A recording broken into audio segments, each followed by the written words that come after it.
to the Worker Power Hour radio show, a show dedicated to workers and the labor movement. This is where working people bring the movement to the mic. We talk labor news, uplift worker voices, and fight for fair wages, safe workplaces, and respect on the job, because nothing moves without workers. Now here's your host, Randy Corrigan.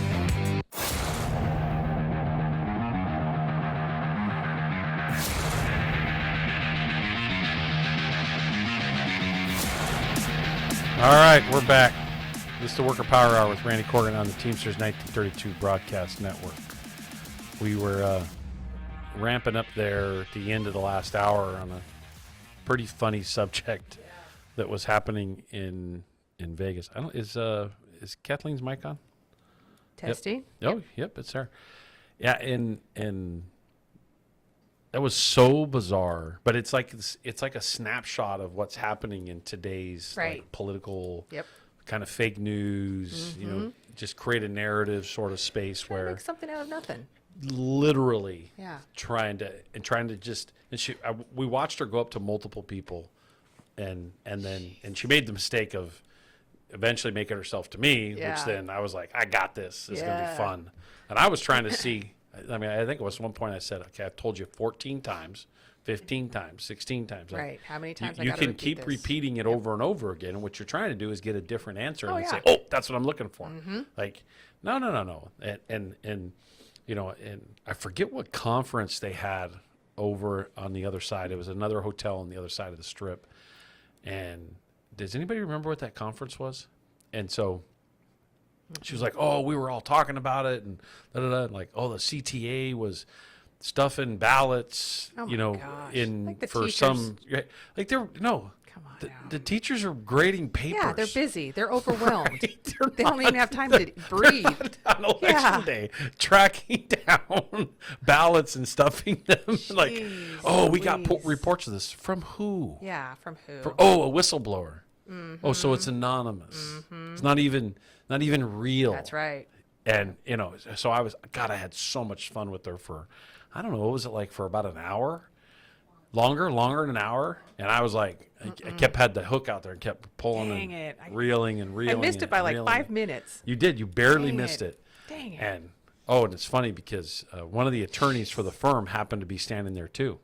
And she was witnessing it the whole way. At first she was like, trying to get me not to say, I'm like, I got this. Come Raquel? on. Yeah, I'm like, I got this. You know She's that. Great. And then she realized I was having fun. Yeah. And she's like, oh, okay. Okay. He's got this. Anyway, point is, again, it's just that someone trying to create that narrative that's literally not even true out of something. But Invite her on the show. Did you invite her on the show? somebody did say he's got his own radio show.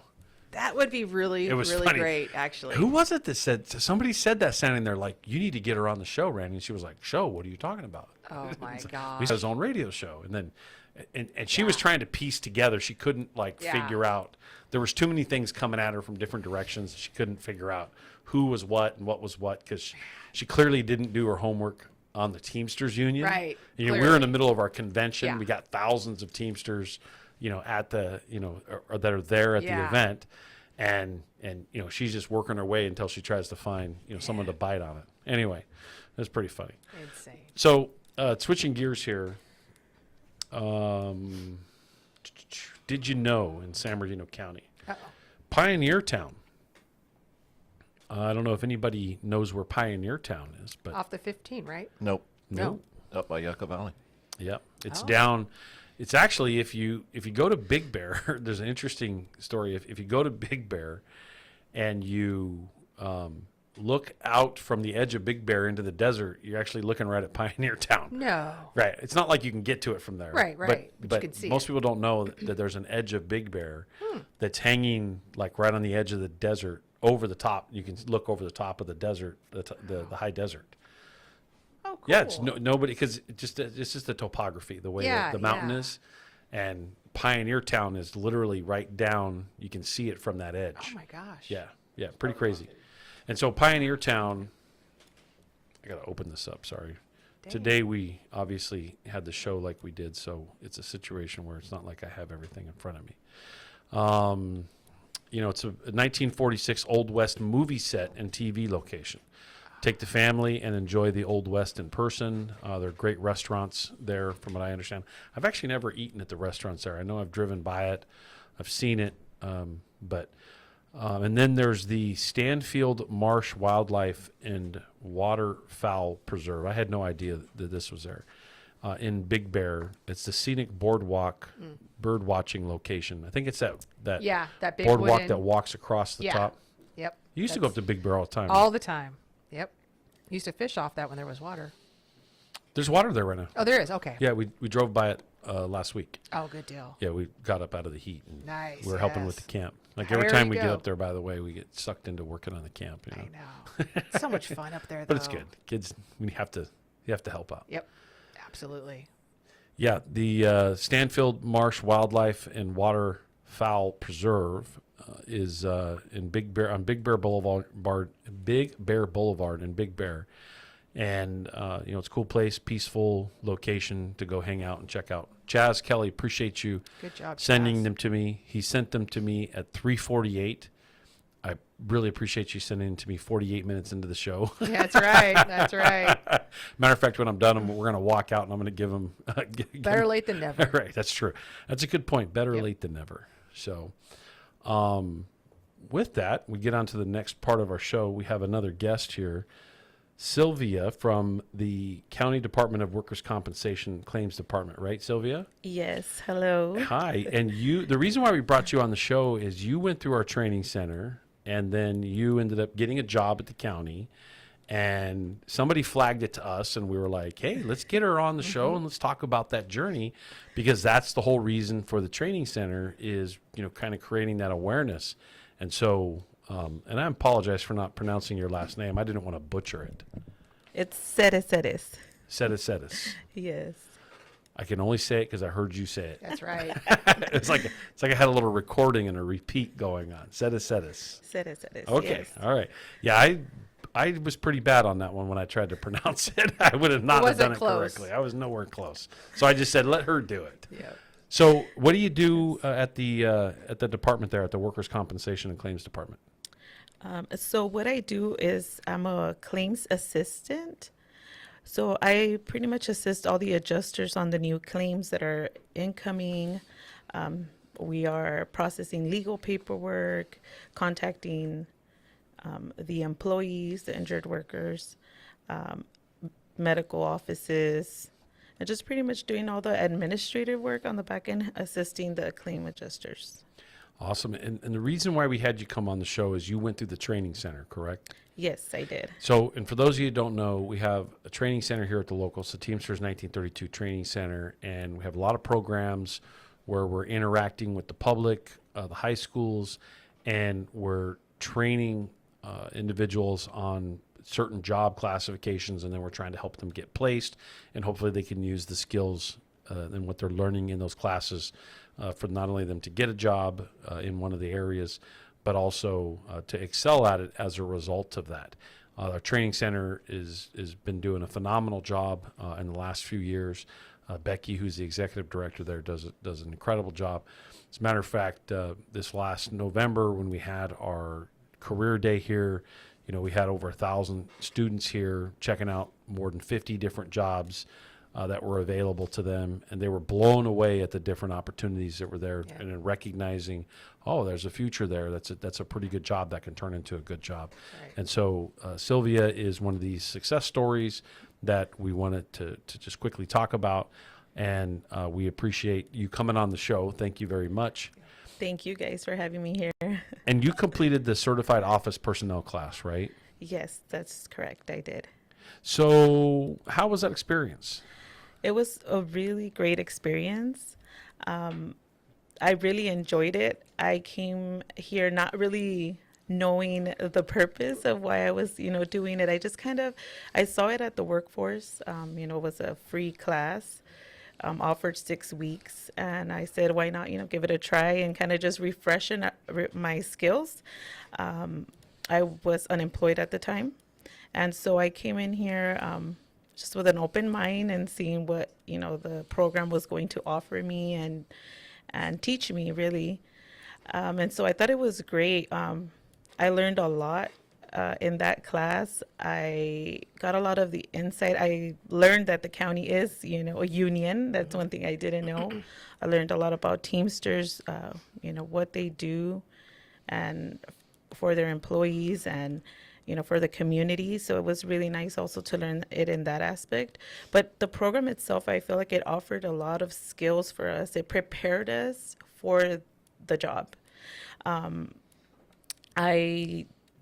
It kind of gave us also like, it opened our minds to the possibilities of us applying to the county and the options there were, because I think sometimes we kind of like limit ourselves into what we've already, came from I came from healthcare. So in my mind, I thought, I'm only going to apply to county jobs clinic wise. But the instructors were great at giving us instructions on how to search for jobs, what the county's looking for, even from, interviews, building our resumes, having mock interviews. All of that, I feel, plays an important role when we're applying towards a job. It just, for me, it was really helpful. I'm very appreciative of finding this program and what it did for me. I was going to ask a couple questions, but you just Yeah. answered them. Killed You 'em. rolled right through it. Yeah. You always say, Kathleen, that the best decision you ever made was to Best apply decision I ever for a made. job with the county. That's right. And- Almost didn't take it. It would have been the biggest mistake of my life. Yeah. And I was just telling her that my whole plan when I came, because the pay was a little bit less in LA County at the time, and I knew that they had medical retirement and they had all these things, and so I was going to come for a couple of years and leave and transfer to LA, and I'm so glad I didn't. I mean, I just, like we were joking around. I told her, hey, did anyone warn you about the freshman 15, so to speak, when you first come to the county? And it's not 15. I put on over 20 pounds. But the potlucks, county employees like to eat, right? Yes, they do. They do. They love to eat. That's so people were telling me, oh, no one told you about that. Well, then maybe we should put that in the training class. Hey, watch yourself the I first think year. You're gonna be overwhelmed. You can look at it as a benefit, though. It is a benefit. know. No, I'll tell you what. I learned how to cook some really amazing recipes by working at the county. Well, and you So- if you eat Yep. there, you're going to save on your grocery bill. That's true. You know what? I wish I could It say was that. it is a but I went blessing. home and ate like I didn't eat all day. Trust me. That sounds like hazard pay. That was hazard pay. I should have had hazard pay. But yeah, best decision of my life, obviously. What would you say to someone who's considering enrolling in the office personnel program? I would tell them, not to think about it twice and to go for it. I think most of the people who are out there looking for work, just like I was a month ago, we don't really know where to start. Yeah. And how do I apply to the county? What do I need to do? Right. What are they looking for? So this prepares you for that. I would just say, that, give it a try, but also put your all into that program. Like you have to put your effort and your hard work, because it's like school, you have to put your part so that you can get what you want out of it. And I feel that I definitely got out of it. I got the support, from the instructors, from the employees. Everyone who was part of that program played an important role and really gave me that confidence to go out into the workforce and say, I can get a job with the county. Because there's, I think, also a misconception that I've heard a lot is it's so hard to get into the county. Yeah. You'll never get into the county. It takes years to get. And although it was a process, you go through a process, but it's worth the waiting. That's right. And so I would say, go for it. Yep. It's a great opportunity that Teamsters is offering for the community to How much- better themselves. How much did it cost you? Free. It's It's all amazing. free, That's even so better. yeah. That's So awesome. why not? Yeah. You have nothing to lose and everything to gain. Exactly. Right. How did going through the training center prepare you for your interview and prepare you for what you were going to be stepping into? Well, it was nice to have the mock interviews and kind of show us how county interviews are, because they are in panel, interview.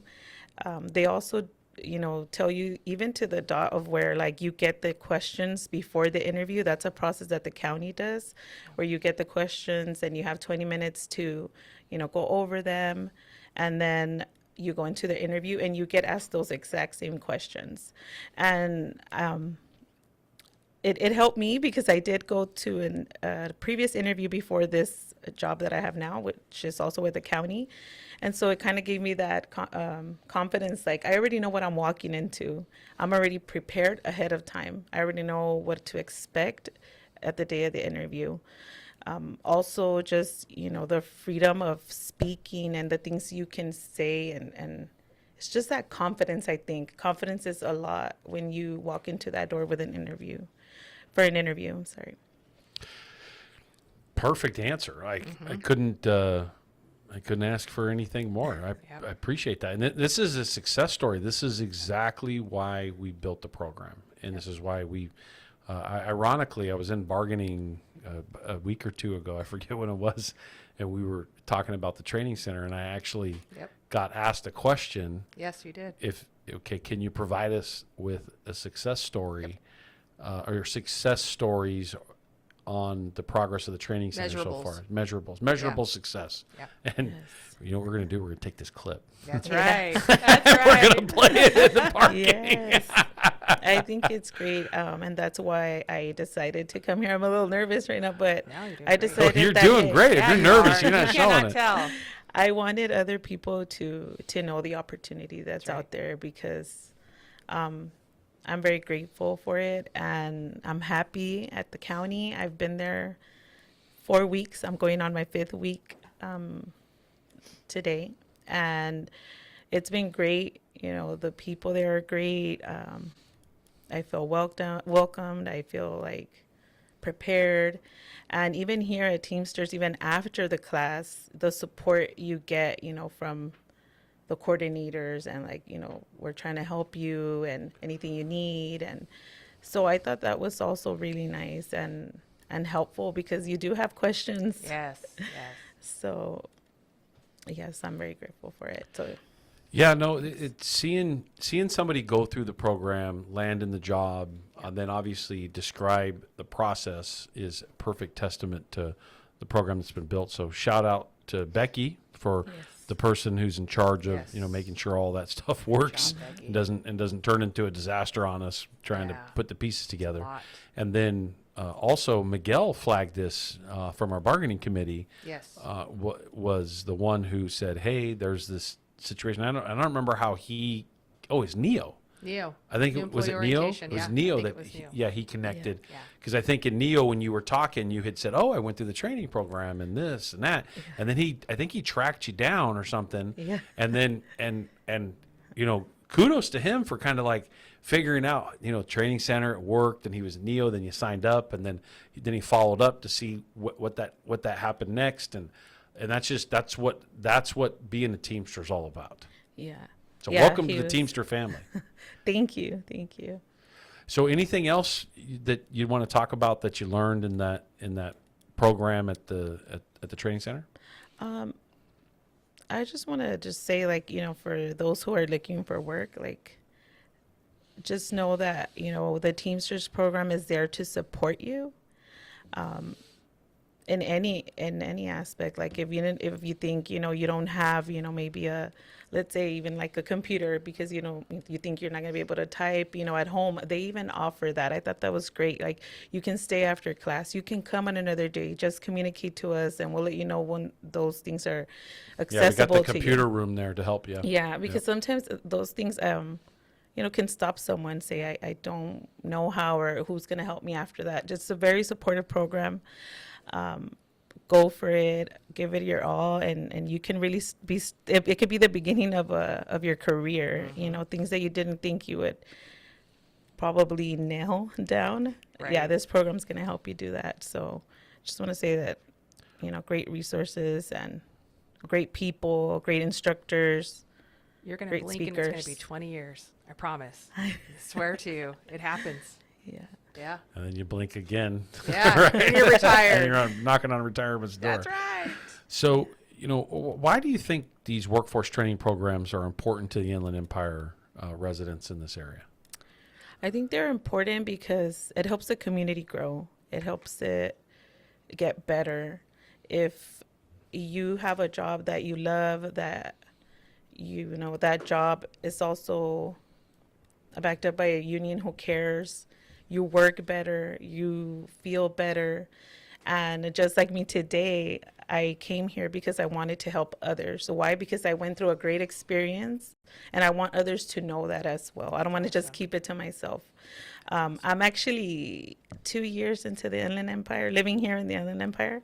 So for me, it's like I feel like I already belong here. I feel like I've lived here for a long time, and I love it here. And I think if we can help the community grow, why not? Where'd you move from? I came from Los Angeles County, Okay. from the city of Paramount. Paramount. Yeah. So, Very familiar with Paramount. Yeah. Oh, okay. So I'm currently in Rialto. That's a trek. That's definitely it's now like a 4-hour trek to get across. Yeah. I remember back in the day when going to Paramount was, it was an hour. It was an hour and 15. And not now. No, It's, God, no. The only time it's going to be an hour and 15 is about 3 in the morning. I was Right? going to say 3 in the morning. And that's if you don't run into a lane shutdown. That's right. The construction. The yes. construction, right. Lots Gosh. of construction on the 605. That's right. Yes, absolutely. That's It seems right. like the 605 is always being torn up. My whole life. Right. Yeah. Exactly. Well, Sylvia, we really appreciate you coming on the show and sharing your story. Is there anything you want to close with? Well, I just want to say thank you again to Teamsters for the opportunity of, offering these resources to the community and for the opportunity it gave me. And just thank you. I can't wait to continue to be part of this family and what's to come. That's awesome. Well, again, thanks for coming on the show. Welcome to being a Teamster. Welcome to the family. Welcome to the family. Really appreciate you sharing the story and being so willing to jump into it and share the story, so that with the perspective of trying to help others. That's like right. that is, I love that. that's phenomenal. Yep. And who we are. I think that more people appreciate it than you realize. Yep. So thank you very much, Mark. Let's take a quick break so that we can get to the rest of the show. But we'll take a picture and take a quick break. This is the Worker Power Hour with Randy Corrigan on the Teamsters 1932 Broadcast Network. Take it away, Mark.